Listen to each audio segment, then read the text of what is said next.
Makabansa, Grade 1.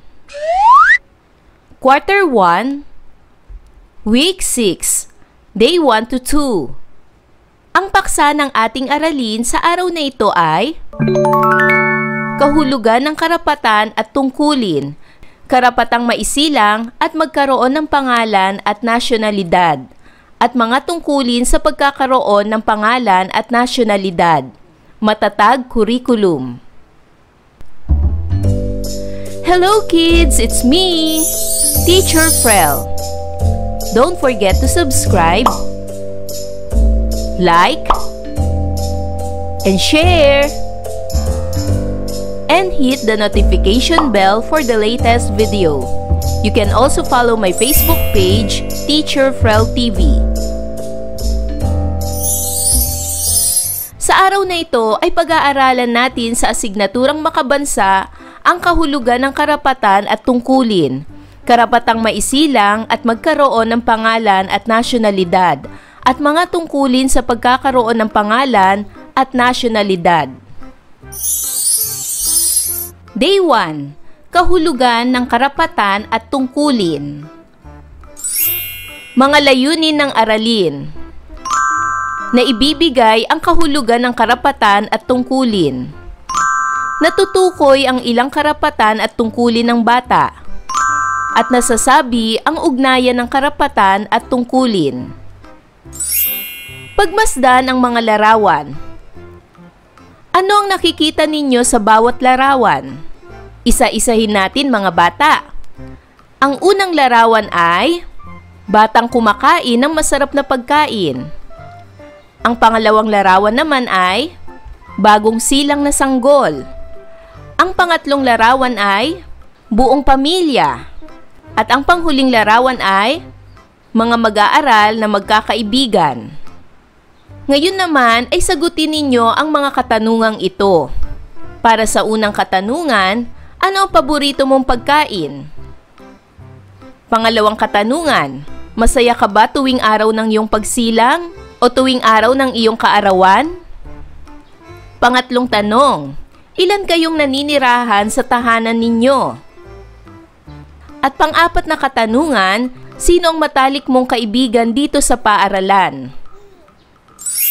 Tingnan muli ang mga larawan. Ano kaya ang damdamin ng mga batang nasa larawan? Magbigay ng inyong opinyon. Narito ang halimbawang sagot. Ang mga bata sa larawan ay masaya. Bakit kaya masaya ang mga bata sa larawan? Ano sa palagay ninyo? Tama! Dahil sila ay may pamilya, may pagkain at may kaibigan. Ito ba ang makatutulong upang ang isang tao ay mabuhay ng maayos? Ano sa palagay ninyo? Upang masagot ninyo ang katanungang ito, alamin natin ang inyong mga karapatan at mga tungkulin bilang isang bata. Ano nga ba ang karapatan? Ang karapatan ay mga bagay na kailangan o maaaring gawin ng malaya ng isang tao para siya ay mabuhay ng maayos at may dignidad. Hindi ito maaaring alisin mula sa kahit sino mang tao, anuman ang katayuan sa buhay at sitwasyon na kinalalagyan. Ano naman ang tungkulin? Ang tungkulin ay ang mga bagay na inaasahang magagawa o maisasakatuparan ng isang tao. Kung maisasagawa mo ng maayos ang mga tungkuling ipinagagawa sa iyo, maaaring makapagbigay ka ng kaligayahan sa iba at kaganapan sa sarili kahit ikaw ay bata pa lamang. Panoorin ninyo ang mga bidyong ito na makikita sa YouTube. Panoorin ang Karapatan ng mga Batang Pilipino at ang mga tungkulin ng bawat bata. Maaari ninyong i-type ang mga link na ito o i-search ang pamagat ng bawat video. Ngayon ay pag-aralan natin ang mga karapatan ng batang Filipino. Una, karapatang maisilang at magkaroon ng pangalan at nasyonalidad. Pangalawa, karapatang magkaroon ng tahanan at pamilyang mag-aaruga sa iyo. Pangatlo, karapatang manirahan ng payapa at tahimik na lugar. Pang-apat, karapatang magkaroon ng sapat na pagkain, malusog at aktibong katawan. Pang-lima, karapatang mabigyan ng sapat na edukasyon. Pang-anim, karapatang mapaunlad ang iyong kakayahan. Pang-pito, karapatang makapaglaro at makapaglibang. Pang-walo, karapatang maproteksyonan laban sa pang-aabuso, panganib at karahasan. Pang-siyam, karapatang matulungan at maipagtanggol ng pamahalaan. At pang-sampu, karapatang maipahayag ang sariling pananaw. Alamin naman natin ang mga tungkulin ng bawat bata. Ang bawat bata ay may iba't ibang tungkulin. Una na nga rito ang tungkulin sa sarili. Tungkulin sa sarili na panatilihing malinis at malusog ang pangangatawan. Tungkulin mo rin na paunlarin ang iyong talento at ang iyong kakayahan. Tungkulin mo rin ang makabuluhang paggamit ng hilig o ang tamang paggamit ng iyong mga hilig o gusto. Tungkulin mo rin ang responsableng pagharap sa mga pagbabago sa buhay dala ng paglaki. Bukod sa tungkulin sa sarili, ikaw rin ay may tungkulin bilang anak. Tungkulin mo bilang anak na maging mapagmahal at magalang sa iyong mga magulang. Tungkulin mo rin bilang anak ang maging masinop. Tungkulin mo rin na tumulong sa mga gawaing bahay. Ang sumunod naman na iyong tungkulin ay ang tungkulin bilang kapatid. Bilang kapatid, tungkulin ninyong mahalin at respetuhin ang bawat isa. Tungkulin nyo ring magdamayan sa oras ng pangangailangan. At tungkulin nyo ring magtulungan sa mga gawaing bahay. Ang sumunod naman na iyong tungkulin ay ang tungkulin bilang mag-aaral. Bilang isang mag-aaral, tungkulin mong mag-aral ng mabuti. Tungkulin mong magkaroon ng masidhing pagnanais na matuto. Tungkulin mong gamitin ang iyong kakayahan ng buong husay. Tungkulin mong makilahok sa mga gawain sa paaralan. Tungkulin mong pagyamanin ang iyong mga kakayahan. At tungkulin mong matutunang lutasin ang sariling mga suliranin. Pang-lima, tungkulin sa aking pamayanan. Ang bawat bata ay may tungkulin rin sa pamayanan, gaya ng panatilihing malinis at maayos ang paligid. Tungkulin ring sumali sa mga programang pangkabataan ng barangay. Tungkulin ring maging mulat sa mga pangyayari sa pamayanan. At maging tapat sa lipunang kinabibilangan. Ang mga karapatang ito ay mahalaga sa bawat isa sa atin. Ito ay kakailanganin natin upang tayo ay mabuhay ng maayos, masaya at malaya. Dapat ninyong maintindihan na bata, matanda, lalaki o babae ay may karapatan. Ano man ang iyong katayuan sa buhay, pantay-pantay ang ating mga karapatan. Dapat rin tandaan na ang bawat karapatan ay may kaakibat na tungkulin na dapat gampanan ng bawat isa. Para sa gawaing ito, isulat ang salitang karapatan kung ito ay tungkol sa karapatan at ang salitang tungkulin naman kung ito ay tungkol sa tungkulin. Para sa unang larawan, ano ang ipinapakita sa larawang ito? Ito ba ay karapatan o tungkulin? Tama, ito ay tungkulin. Bilang isang mag-aaral, tungkulin mong mag-aral ng mabuti at magkaroon ng masidhing pagnanais na matuto. Pangalawang larawan, ano ang ipinapakita sa larawang ito? Ito ba ay karapatan o tungkulin? Tama, ito ay karapatan. Karapatan mong makapaglaro at makapaglibang. Pangatlong larawan, ano ang ipinapakita ng larawang ito? Ito ba ay karapatan o tungkulin? Tama, ito ay karapatan. Bilang isang bata, karapatan mong magkaroon ng tahanan at pamilyang mag-aaruga sa iyo.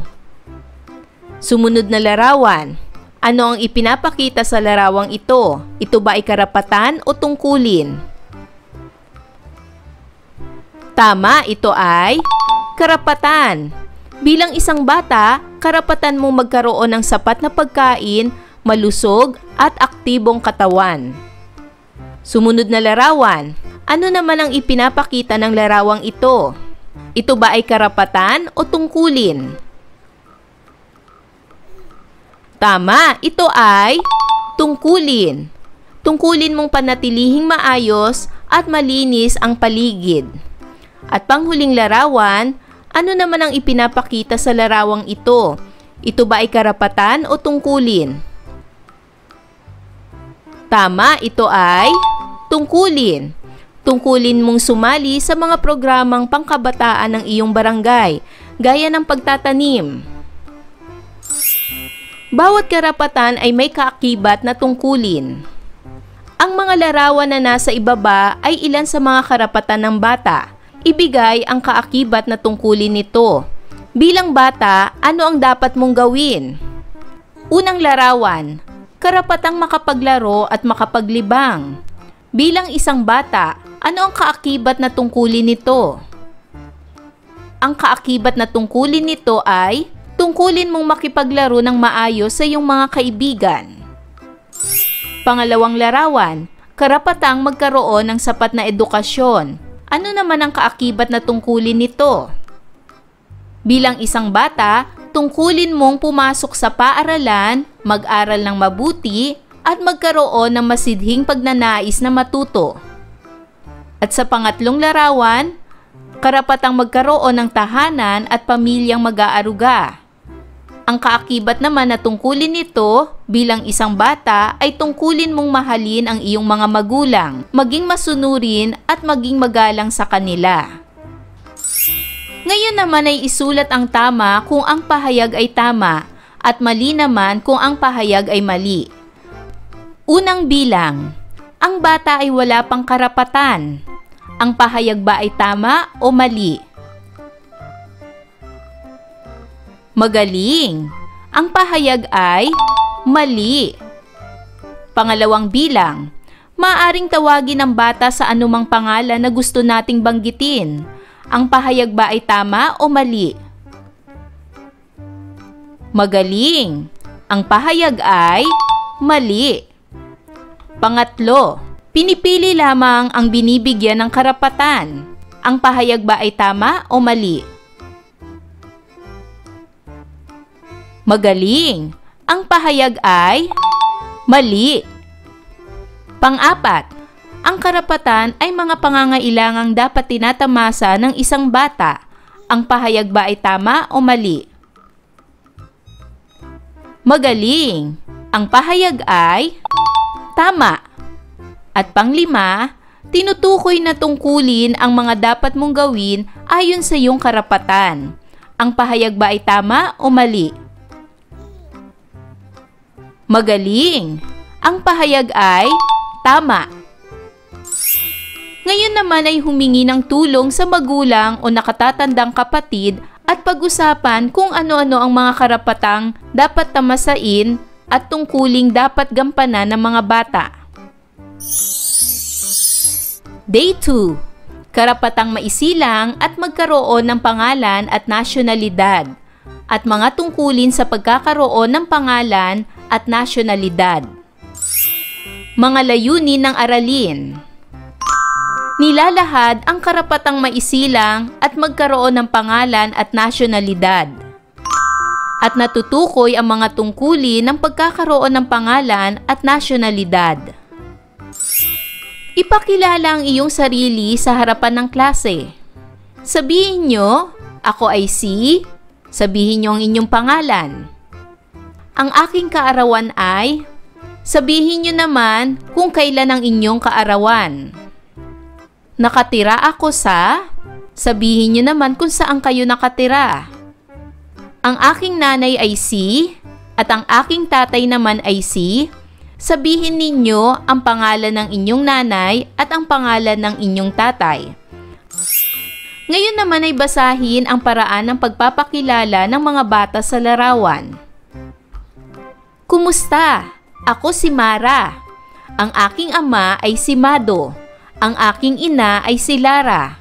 Kinuha ang aking pangalan sa pinagsama nilang mga pangalan. Ako naman si Lito. Ang aking ina ay si Lina. Ang aking ama ay si Tomas. Kinuha din ang aking pangalan sa pinagsama nilang mga pangalan. Ikaw, alam mo ba kung saan nagmula ang iyong pangalan? Alamin ninyo sa inyong mga magulang kung saan kinuha ang inyong pangalan. Maaring ang inyong pangalan ay kinuha sa pinagsamang pangalan ng iyong nanay at ng iyong tatay. Ang bawat bata ay may karapatang maisilang at mabigyan ng sariling pangalan. Ang pangalan ay bahagi ng pagkakakilanlan habang buhay. Kasabay ng pagbibigay ng pangalan ay ang pagkilala na siya ay kabilang sa bansa kung saan ang kanyang mga magulang ay mamamayan nito. Ngayon ay gawin ang gawaing ito. Ibigay ang hinihingi ng bawat impormasyon. Isulat ninyo ang inyong buong pangalan. Isulat naman ninyo ang inyong palayaw o nickname sa wikang Ingles. Isulat naman ang mga magulang, pangalan ng iyong tatay at pangalan naman ng iyong nanay. Isulat ang inyong kaarawan, kung kailan kayo ipinanganak.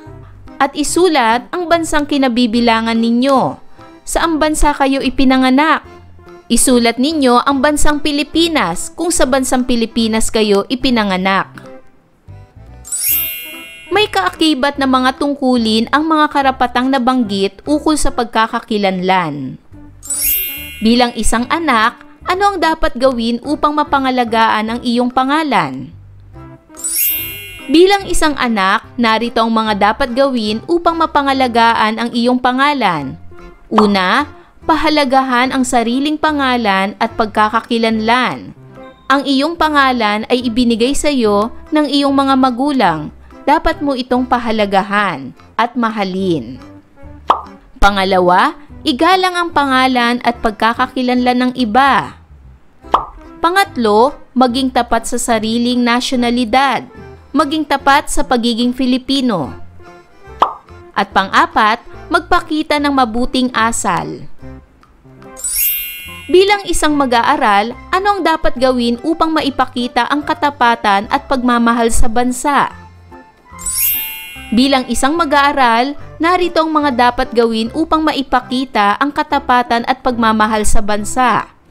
Una, paggalang sa watawat, pambansang awit at mga pambansang simbolo. Pangalawa, pagsisikap sa pag-aaral upang makamit ang kaalaman at makapaglingkod sa bayan balang araw. Pangatlo, pagsunod sa mga alituntunin ng paaralan at pagpapakita ng disiplina. Pang-apat, pakikilahok sa mga makabayang gawain gaya ng tree planting, clean-up drive, at paggunita sa mga makasaysayang araw. At pang-lima, paggamit ng wikang Filipino at pagmamalasakit sa kapwa Pilipino sa araw-araw na buhay. Uliting sambitin ang mga salitang bibigkasin ko nang nakalagay ang kanang kamay sa dibdib. Gayahin ninyo ang nasa larawan. Ako si, sabihin ang inyong pangalan. Ako ay Pilipino, karapatan kong maisilang, magkaroon ng pangalan, at nasyonalidad. Ipinagmamalaki kong maging isang Pilipino. Ngayon naman ay nais kong magkwento kayo tungkol sa tinatamasang karapatang maisilang, magkaroon ng pangalan at nasyonalidad. Ikwento ninyo sa pamamagitan ng pagsasabi ng inyong pangalan, pagsasabi ng pangalan ng inyong mga magulang, pagsasabi ng petsa ng kapanganakan, at ang iyong nasyonalidad, ang pagiging Pilipino. Gumawa naman ng iyong sariling name tag batay sa gabay na ito.